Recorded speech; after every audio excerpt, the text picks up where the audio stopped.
Hello, everyone.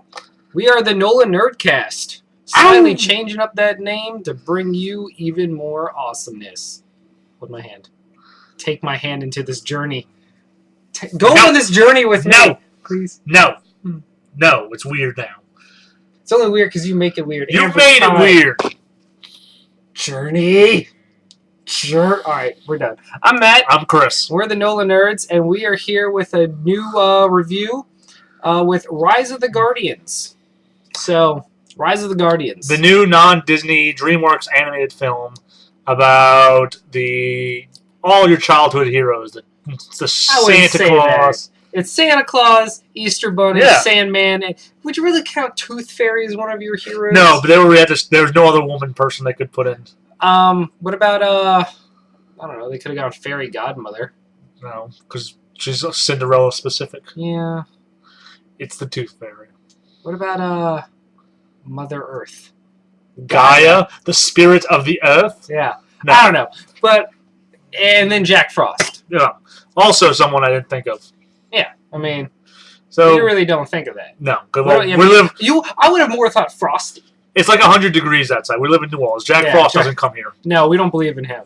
Let's just talk about what the thing that first jumped out the screen, like in that first scene where Jack Frost comes up into the moonlight. This is a gorgeous movie. Yes. This movie is up there with some of the best graphically 3D-ness movies. It looks pretty. It's kind of like how Brave is really good looking.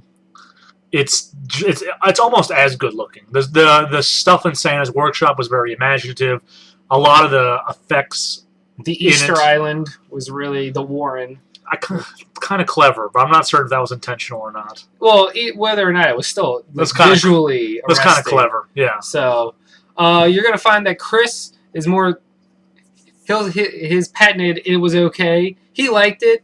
Just not as much as I did. No, it's cute, and it's definitely something you should take kids to, but it's not.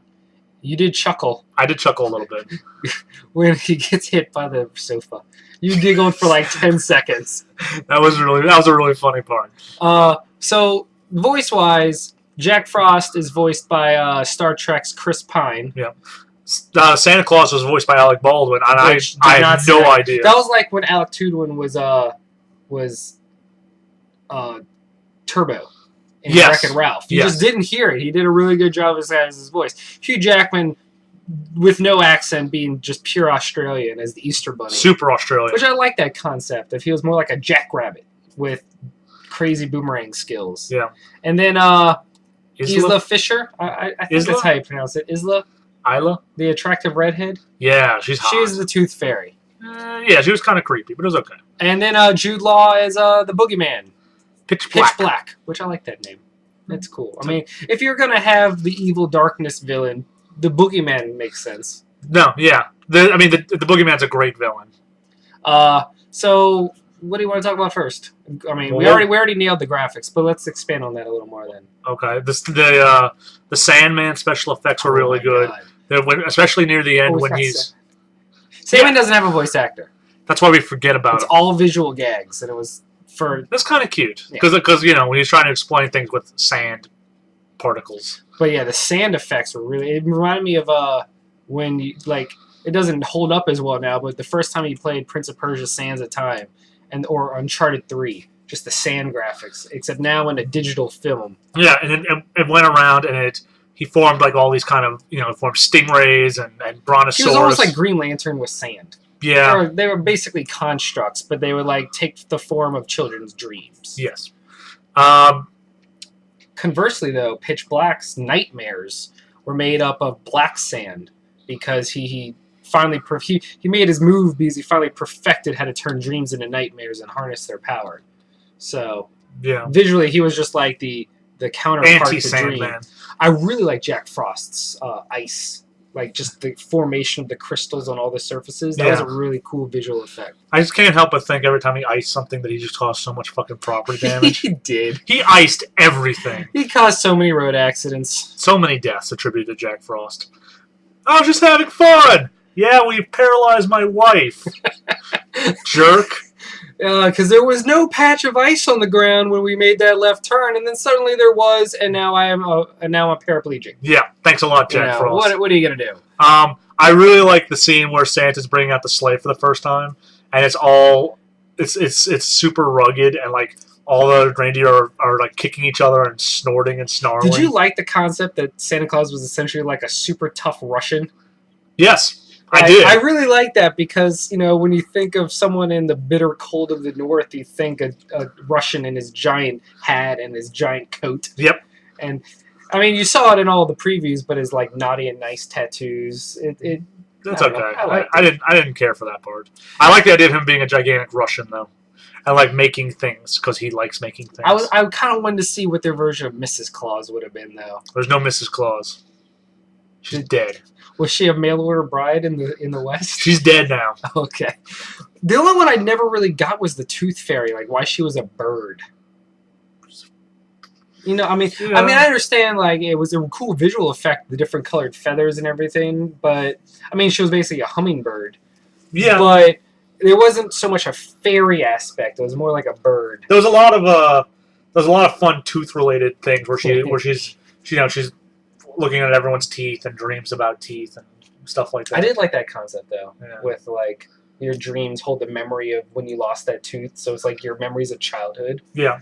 But the premise is like each guardian guards over a certain aspect of like childhood innocence. Like Santa Claus is the guardian of joy and wonder. Kids' wonder and magic in the world, and Easter Bunny is the guardian of hope.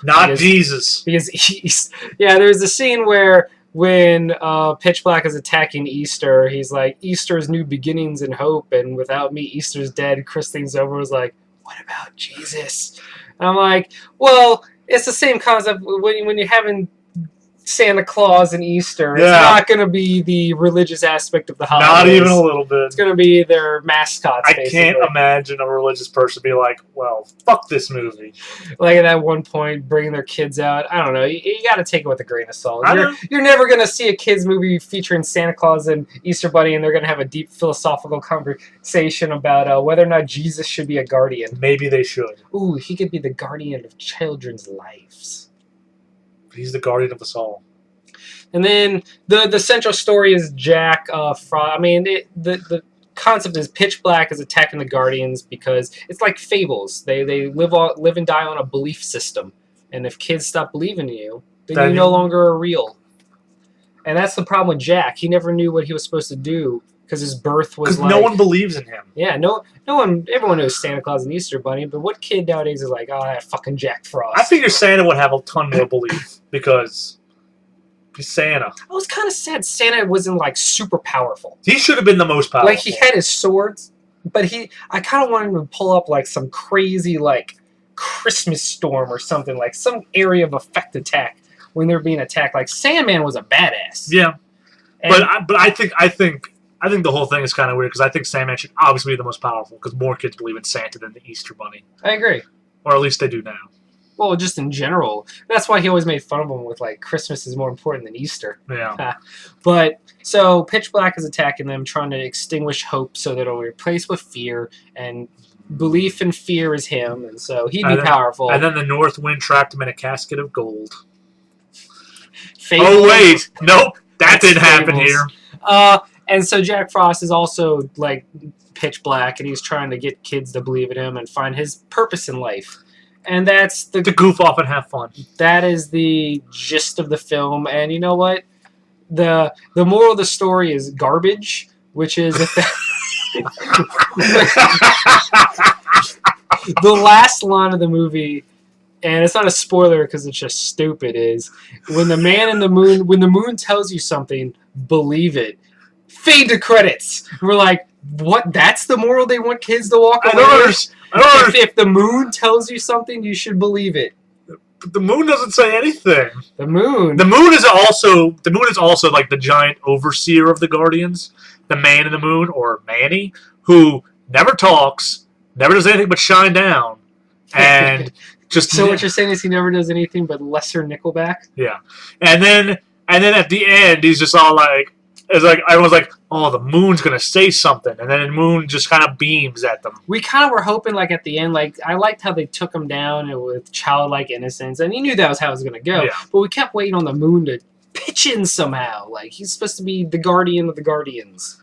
And he does somewhere between Jack and crap, but we have to listen to him because we have to believe him. Yeah, believe in yourself, Data Bayo.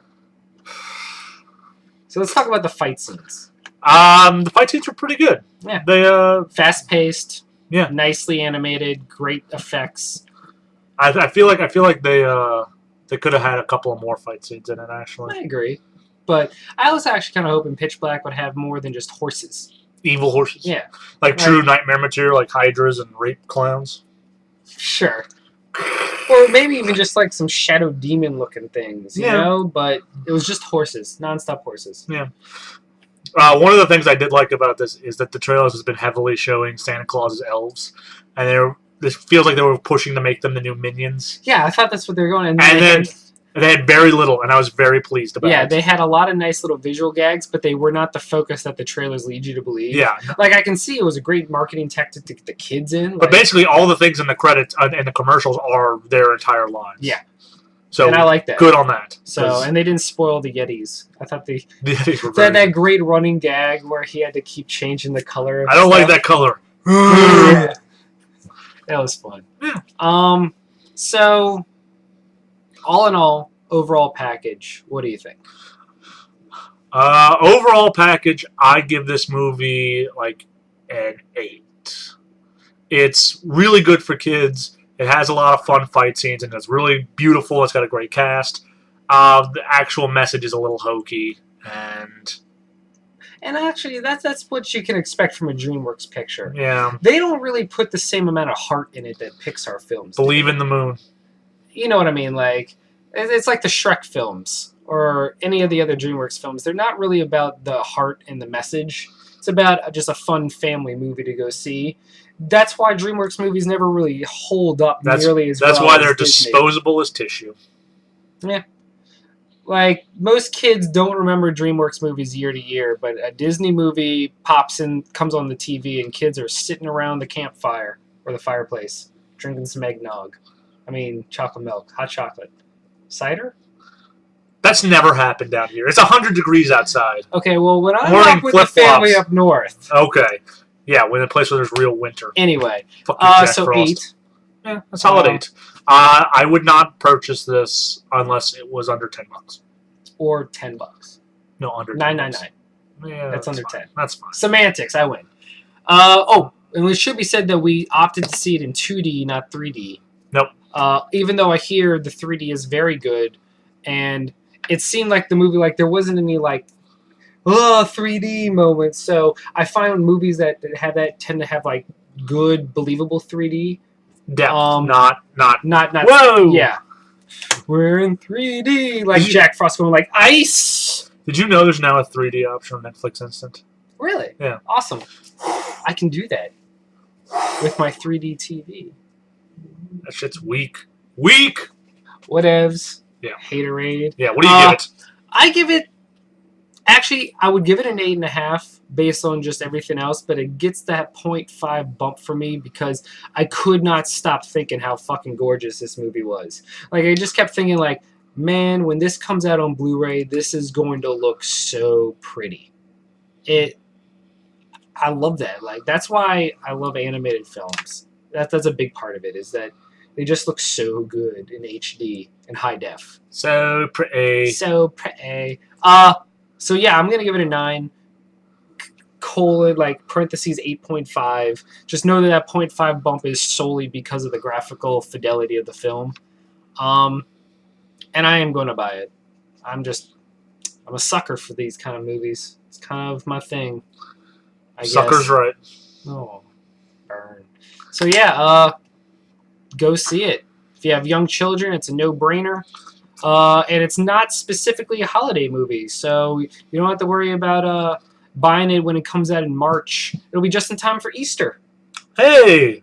New beginnings! Yay! Not Jesus. So I actually kind of like the concept where it comes out now, but it's not strictly a Christmas movie. Yeah. It's just a movie. Yeah.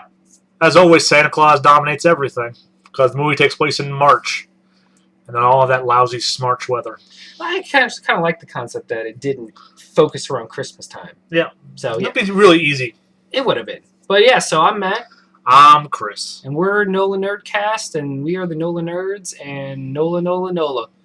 Go see this film with kids, or go see it with your friend and look weird. Surrounded by kids. Yeah. We almost held hands just to freak them out. Really? Oh, now you'll go for the shock value? No. No, our theater was fairly empty to be expected when you go at like 12 in the morning. Yeah, kids are still in school. Email us at NolaNerdPodcast@gmail.com. Follow us at Twitter at NolaNerdPodcast. Like us on the Facebooks, Nola Nerd Podcast. And you're already here at YouTube, so I'm assuming you already know what our YouTube channel is. But just in case, I think we do. Is it here? No, here. No, it's underneath us. Is it? Okay. Yeah. Like us. Subscribe to us. Give us some comments. Make us feel loved. Point out how Chris and I need to shave. Mostly me. You're always with the beard. What are we doing? Nothing. I just hear no. All right. Goodbye. Later.